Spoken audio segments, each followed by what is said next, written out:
Guys, if you are an iPhone user and you are facing this kind of problem and you want to get rid of it, then keep watching this video, because in today's short video I'll tell you how you can solve this problem in your iPhone.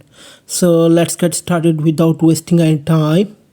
So first of all, let's know what the purpose of this notification is.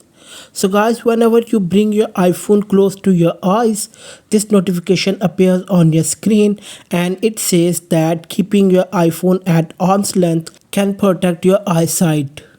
So this feature is part of screen time and its main purpose is to protect your eyes.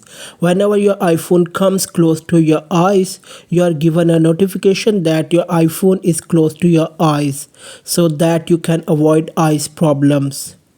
So let's see how to turn it off. First, launch the settings.